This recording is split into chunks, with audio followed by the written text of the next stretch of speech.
رزقی، یہ رزق لے کے آتی ہے، وحافظۃ للصحۃ، اور انسان کی صحت کی حفاظت کرتی ہے، انسان کو صحت ملتی ہے۔ نماز پڑھنے والا انسان اللہ تبارک و تعالیٰ اس کے جسم کو طاقت اور توانائی دیتے ہیں، اسے صحت و عافیت والی زندگی دیتے ہیں۔ یہ 5 وقت کا وضو کرنا، چل کے مسجد میں آنا، یہ رکوع اور سجدہ کرنا، ایسے انسان کی بہت ساری جو بیماریاں ہیں اللہ تبارک و تعالیٰ نماز کے ذریعے انسان کی بیماریوں کو دور کرتے ہیں۔ کہتے ہیں وَدَافِعَةٌ لِلْعَذَى، انسان کے دکھوں کو، انسان کی پریشانیوں کو، انسان کے غموں کو نماز دور کرتی ہے۔ اسی لیے آپ دیکھ لیں نبی اکرم صلی اللہ علیہ وسلم اور صحابہ کرام کو جب بھی زندگی میں دکھ آیا ہے تو یہ نہیں کیا کہ مسجد سے بھاگ گئے، قرآن چھوڑ دیا، نہیں، مسجد میں آ گئے، سجدے میں گر گئے، نماز ادا کی، اللہ تبارک و تعالیٰ سے سرگوشی کی۔ تو دافعۃ للعذى، انسان کے دکھ اور پریشانیاں یہ نماز دور کرتی ہے۔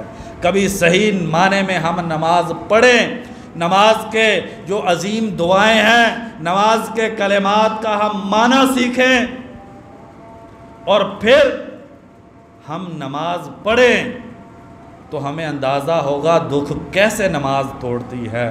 فرمایا وَطَارِدَةٌ لِلْأَدْوَاءِ، امام ابن القیم فرماتے ہیں چوتھا فائدہ نماز کا یہ ہے کہ یہ انسان کی بیماریاں دور کرتی ہے۔ نمازی انسان وہ کم بیمار ہوگا، اور بے نمازی جو ہے وہ اس کی بنسبت زیادہ بیماریوں کا شکار ہوتا ہے۔ اب یہ ہمارے معاشرے میں یہ طرح طرح کی بیماریاں کیوں آ گئیں؟ جو ہمارے اسلاف تھے، ہمارے جو والدین تھے، اور ہمارے جو دادا اور دادائیں تھیں، ان کی زندگی میں یہ بیماریاں کیوں نہیں تھیں؟ کیونکہ وہ لوگ ہم سے بہتر نمازی تھے۔ اب میڈیکل کی ترقی پہلے سے بہت زیادہ ہے، اب لوگوں کو جسم کی بیماریوں کے بارے میں زیادہ علم ہے، اس کے علاج کے بارے میں سائنس بہت زیادہ ترقی کر گئی ہے، لیکن نماز چھوڑی ہے تو بیماریوں سے جسم جو ہے وہ اٹے ہوئے ہیں۔ ایسی بیماریاں ہیں کہ ان کا علاج نہیں مل رہا۔ اگر ہم نماز پڑھیں تو دافعہ طاردۃ للادواء، یہ نماز بیماریوں کو دور کرتی ہے۔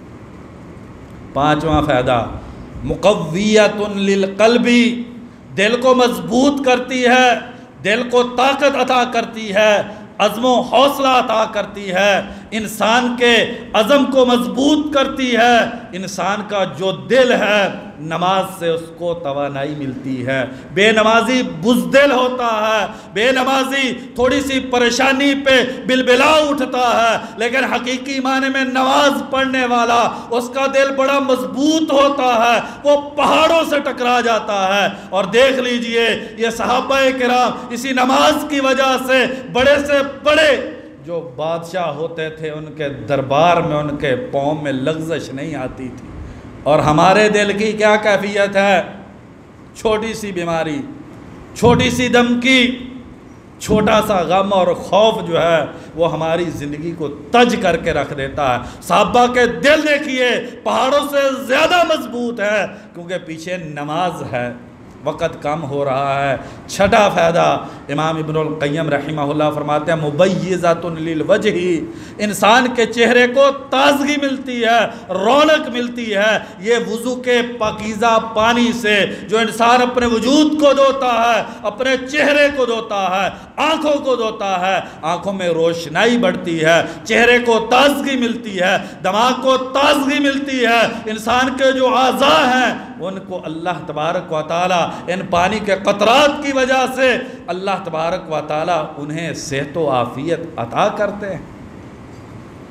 کہتے ہیں مبیضۃ للوجہ مفرحۃ للنفس، انسان کے دل کو خوشی ملتی ہے، دل ہلکا ہو جاتا ہے۔ صحیح معنی میں نماز پڑھنے سے انسان کا وجود ہلکا ہو جاتا ہے۔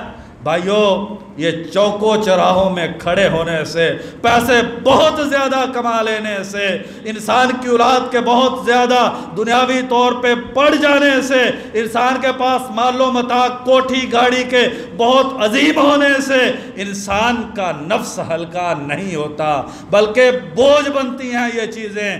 اگر جسم کو، روح کو، بدن کو، اپنے نفس کو ہلکا کرنا ہے تو آ کے سجدہ کیجئے، سجدے میں سر رکھ کے اللہ کو پکاریے۔ مفرحۃ للنفس، انسان کا جسم جو ہے ہلکا ہو جاتا ہے۔ اور پھر کہتے ہیں مذہبۃ للکسل، سستی یہ نماز دور کرتی ہے۔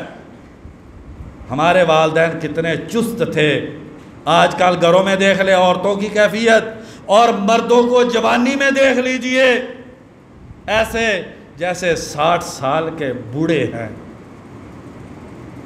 نماز انسان کی سستی کو دور کرتی ہے، اور ساتھ کہتے ہیں منشطۃ للجوارح، انسان کے اعضاء میں چستی پیدا کرتی ہے، انسان کو طاقت اور توانائی یہ نماز عطا کرتی ہے۔ نماز کے بغیر انسان حقیقی معنی میں توانا ہو، اس کے اندر چستی ہو، یہ نماز کے بغیر ممکن نہیں ہے۔ صلاح الدین ایوبی رحمہ اللہ، میں نے ان کی درع دیکھی مصر کے اندر، جس کو پہن کر وہ چھلانگ لگا کے گھوڑے پہ بیٹھتے تھے۔ ہم میں سے 5-7 آدمی اس درع کو اگر اٹھا لیں تو چلنا مشکل ہے، تو وہ اتنی بھاری درع پہن کے چھلانگ لگا کے گھوڑے پہ کیسے چڑھ جاتے تھے؟ یہ نماز ہے جو انسان کے وجود کو طاقت اور توانائی دیتی ہے کہ انسان جو ہے وہ اللہ تبارک و تعالیٰ کے فضل اور کرم سے توانا ہو جاتا ہے۔ اور پھر آگے فرماتے ہیں ممدۃ للقوا، انسان کی طاقت کو نماز بڑھاتی ہے۔ وقت کم ہو رہا ہے، اور آگے پھر بیان کرتے ہیں، کہتے ہیں شارحۃ للصدر، انسان کے سینے کو فراخ کرتی ہے، سینہ انسان کا وسیع ہو جاتا ہے، انسان کے ظرف میں وسعت پیدا ہوتی ہے۔ یہ جو ہماری چھوٹی چھوٹی بات پہ جھگڑے ہو جاتے ہیں، اور صحابہ کرام جو ہے پہاڑ جیسی باتیں جو ہوتی تھی وہ اللہ کے فضل سے یوں گزار دیا کرتے تھے، پتہ نہیں چلتا تھا، سینے سمندر سے بڑے وسیع تھے۔ یہ نماز سینوں میں وسعت پیدا کرتی ہے۔ یہ جو ہماری زندگیوں میں گھٹن آ گئی ہے، برداشت ختم ہوتی جا رہی ہے، اس کی ایک بڑی وجہ یہ ہے کہ ہم نماز سے دور ہو گئے۔ پھر امام ابن القیم رحمہ اللہ آگے فرماتے ہیں مغذیۃ للروح، سونے کے پانی سے لکھنے والے کلمات ہیں، انسان کی روح کو غذا دیتی ہے۔ اگر انسان نماز پڑھے تو انسان کی روح مضبوط ہوتی ہے، جیسے جسم کو مضبوط کرنے کے لیے خوراک کی ضرورت ہوتی ہے، ایسے ہی روح کو مضبوط کرنے کے لیے بھی خوراک اور غذا کی ضرورت ہوتی ہے۔ تو سب سے بہترین روح کی غذا جو ہے وہ نماز ہے۔ نماز پڑھنے سے روح مضبوط ہوتی ہے، اور نماز چھوڑنے سے انسان کی روح کمزور ہوتی ہے، پھر شیطان انسان پہ غالب آ جاتا ہے۔ نمازی آدمی شیطان کا ڈٹ کے مقابلہ کرتا ہے، اور شیطان اس کے سامنے روتا گڑ گڑاتا ہے، شیطان کی چلتی نہیں ہے۔ اور اگر انسان نماز میں سستی کا شکار ہو تو پھر شیطان کا اعلیٰ کار بن کے انسان خود شیطان بن جاتا ہے۔ آگے فرماتے ہیں کہ جالبۃ للبرکۃ، یہ نماز برکت زندگی میں لاتی ہے۔ انسان کی زندگی نماز کے ذریعے اس میں برکت آتی ہے، اور جس زندگی میں نماز نہیں ہے بھائیو، اور وہ انسان جس کو اللہ نے جوانی دی ہے، صحت دی ہے، بڑا دکھ ہوتا ہے نوجوانوں کو دیکھ کے جب مسجد سے دور ہوتے ہیں اور جمعے کی نماز کے لیے دیتے ہیں۔ نوجوان اللہ نے جوانی دی ہے، اور وہ آخری لمحے میں جمعے کے لیے آتے ہیں۔ بھائیو، یہ ہمارے جوانوں کی زندگی میں برکت کیوں نہیں ہے؟ ادھر 17 سال کے محمد بن قاسم چھوڑی سی فوج لے کے پورے برے صغیر کو فتح کر لیتے ہیں۔ عمر بن عاص رضی اللہ عنہ صرف 4000 سپاہیوں کے ساتھ مل کے مصر جیسا بہت بڑا جو علاقہ ہے اس کو جو ہے وہ فتح کر لیتے ہیں، اور ہمارے نوجوان ایسی بے برکتی زندگی، نماز کے بغیر انسان کی زندگی میں برکت نہیں آ سکتی۔ یہ صحابہ کرام چھوٹے چھوٹے، امام بخاری رحمہ اللہ 10-11 سال کی عمر میں بہت بڑے عالم دین بن گئے۔ یہ نماز انسان کی زندگی میں برکت لاتی ہے، اور جب انسان اس نماز کو چھوڑ دیتا ہے زندگی بے برکتی، جوانی تباہی کا سامان بن جاتی ہے، بڑھاپا انسان کے لیے مصیبت بن جاتا ہے۔ اگر ہم یہ چاہتے ہیں کہ ہماری نوجوان نسلیں سنبھل جائیں، اگر ہمارے بچے بے حیائی سے بچ جائیں، اگر ہم یہ سب چاہتے ہیں کہ ہماری اولادیں جو ہیں یہ نافع بن جائیں، تو اس کا ایک ہی طریقہ ہے کہ نماز کی پابندی کروائی جائے۔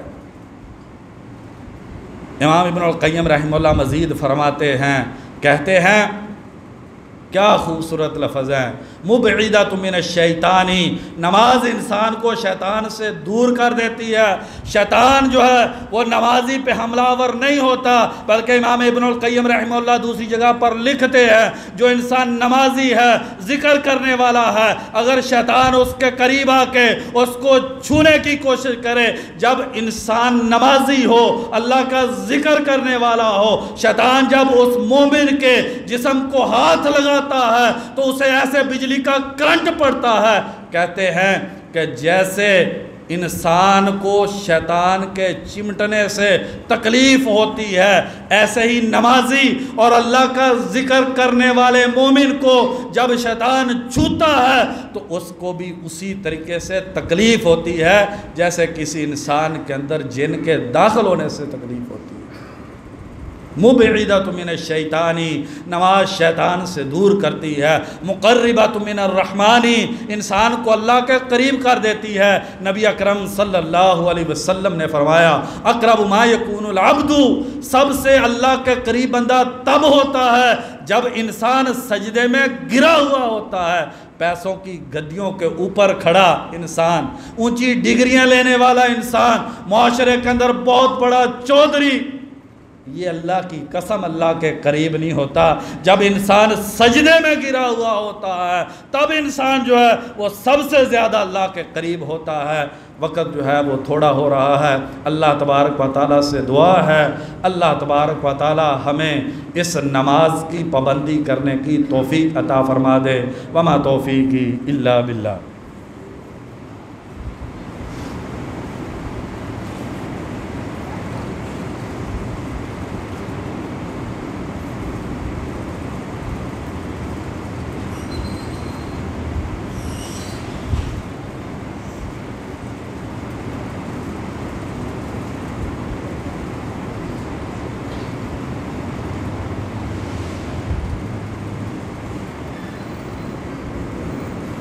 ان الحمد للہ نحمدہ ونستعینہ ونستغفرہ والصلاة والسلام علی رسول اللہ اما بعد۔ بھائیو، ابھی ہم نماز کے دنیا اور آخرت میں فائدے سن رہے تھے، اور اگر انسان نماز چھوڑ دے، نماز کو ترک کر دے، تو انسان کے لیے یہ لازم لکھ دیا جاتا ہے کہ انسان جہنمی ہے۔ بے نمازی انسان، اس کے جنت میں جانے کا اسلام میں کوئی تصور نہیں ہے۔ جہنمیوں سے اللہ تبارک و تعالیٰ فرماتے ہیں، جب قرآن مجید میں پوچھا جائے گا ما سالککم فی سقر، کون سی چیز تمہیں جہنم میں لے کے آئی، تو پہلا جواب کیا ہوگا؟ لم نکو من المصلین، ہم نماز نہیں پڑھتے تھے۔ یہ وجود اللہ کا دیا ہوا، یہ نعمتیں اس کی دی ہوئی، اگر نماز نہیں پڑھی تو مسند احمد کی حدیث ہے، فرعون، حامان، قارون، ابی بن خلف، ان کو جو جہنم میں عذاب ملے گا، نبی اکرم صلی اللہ علیہ وسلم کی امت کے بے نمازی کو وہی عذاب ملے گا۔ محدثین کی ایک بہت بڑی جماعت، امام احمد بن حنبل رحمہ اللہ، امام وقی رحمہ اللہ، امام عبداللہ بن مبارک رحمہ اللہ، امام محمد بن نصر مروزی رحمہ اللہ، محدثین کی ایک بہت بڑی جماعت ہے، کہتے ہیں اگر انسان ایک نماز زندگی میں چھوڑ دے، انسان کافر ہو جاتا ہے، اسلام کے ساتھ اس انسان کا کوئی تعلق نہیں ہے۔ امام مالک اور امام شافعی رحمہ اللہ فرماتے ہیں کہ جو انسان 3 دن نماز نہ پڑھے، تلوار کے ساتھ اس انسان کا سر اس کے تن سے جدا کر دینا چاہیے۔ ایسے انسان کو اللہ کی زمین پہ زندہ رہنے کا کوئی حق نہیں ہے۔ امام ابو حنیفہ رحمہ اللہ فرماتے ہیں جو انسان نماز نہیں پڑھتا اسے جیل میں بند کر دیا جائے، ایسے انسان کے مسلمان معاشرے میں آزاد گھومنے کی اسے اجازت نہیں ہونی چاہیے۔ شیخ عبد القادر جیلانی رحمہ اللہ فرماتے ہیں جو انسان نماز نہیں پڑھتا، نہ اس کی نماز جنازہ پڑھی جائے، نہ اسے مسلمانوں کے قبرستان میں دفنایا جائے۔ بھائیو، یہ نماز بڑی ذمہ داری کی بات ہے۔ ایسا نہ ہو کہ نماز کی کوتاہی کی وجہ سے ہم جو ہے یہ امید لگائے رکھے ہم مسلمان ہیں، ہم اہل حدیث ہیں، ہم نے جنت میں چلے جانا ہے۔ بے نمازی انسان جو ہے وہ جنت میں نہیں جا سکتا۔ اس میں محدثین کا اتفاق ہے کہ جو انسان نماز نہیں پڑھتا وہ ہمیشہ کے لیے جہنم میں رہے گا، کبھی بھی جہنم سے باہر نہیں آئے گا۔ اللہ تبارک و تعالی ہم کو معاف فرمائے۔ اور نبی اکرم صلی اللہ علیہ وسلم نے جو احادیث کے اندر اس بارے میں وعیدیں بیان کی ہیں وہ گزشتہ جمعے کے اندر بیان کی تھی۔ اس لیے بھائیو، اللہ کے لیے خود بھی بیوی بچوں کو نماز کی پابندی کروائیں۔ کسی صورت میں نماز میں گنجائش نہیں ہے، میدان جنگ میں گنجائش نہیں ہے، بارش میں گنجائش نہیں ہے، بیماری میں گنجائش نہیں ہے، نبینا ہونے سے گنجائش نہیں ہے۔ انسان کو چلنا انسان کے لیے ممکن نہ ہو۔ عبداللہ بن مسعود رضی اللہ عنہ فرماتے ہیں ہمارے زمانے میں، مسلم شریف میں ہے، ہمارے زمانے میں جو بیمار ہوتے زمین پر پاؤں گھسیٹ کے 2 آدمیوں کا سہارا لے کے نماز باجماعت کے لیے مسجد میں آتے تھے۔ ہمارے زمانے میں جو نماز باجماعت سے پیچھے رہ جاتا تھا ہم سمجھتے تھے یہ آدمی پکا منافق ہے، یہ زبان سے کلمہ پڑھتا ہے دل میں کلمہ نہیں ہے۔ یہ کیسے ممکن ہے دل میں کلمہ ہو اور انسان نماز نہ پڑھے؟ کہتے ہیں ہم اس انسان کو مومن نہیں مانتے تھے۔ اللہ تبارک و تعالیٰ سے دعا ہے اللہ تبارک و تعالیٰ ہمیں نماز کی قدر کرنے کی توفیق عطا فرما دے۔ یا اللہ ہمیں، ہمارے بیوی بچوں کو، اولادوں کو، یا اللہ پورے مسلمان معاشروں کو نمازی بننے کی توفیق عطا فرما دے۔ یا اللہ اپنے ڈر اور خوف کے ساتھ نبی اکرم صلی اللہ علیہ وسلم کی سنت کے مطابق نماز پڑھنے کی توفیق عطا فرما دے۔ یا اللہ جو بیمار ہے اپنی رحمت سے شفائے کامل عاجلہ نصیب فرما دے۔ یا اللہ جو مالی تنگ دستی کا شکار ہے اپنی رحمت سے حلال کی وسیع روزی نصیب فرما دے۔ جو پریشان ہے اپنی رحمت سے اس کی پریشانی کو دور فرما دے۔ یا اللہ سارے مومنوں کی زندگی کو خیرات اور برکات سے بھر دے۔ یا اللہ مسلمان جہاں پر بھی پریشان ہیں ان کی مدد فرما دے۔ یا اللہ اسلام اور مسلمانوں کو عزت اور غلبہ نصیب فرما دے۔ یا اللہ مسلمانوں کو حقیقی معنی میں مسلمان بننے کی توفیق نصیب فرما دے۔ یا اللہ نبی اکرم صلی اللہ علیہ وسلم کی صحبت و رفاقت میں جنت الفردوس میں جانے کی سعادت نصیب فرما دے۔ یا اللہ جو نماز کے بارے میں کوتاہی ہوگی اپنی رحمت سے معاف فرما دے۔ آئندہ نماز کی پابندی کرنے کی توفیق نصیب فرما دے۔ سبحان ربک رب العزت عما یصفون وسلام علی المرسلین والحمد للہ رب العالمین۔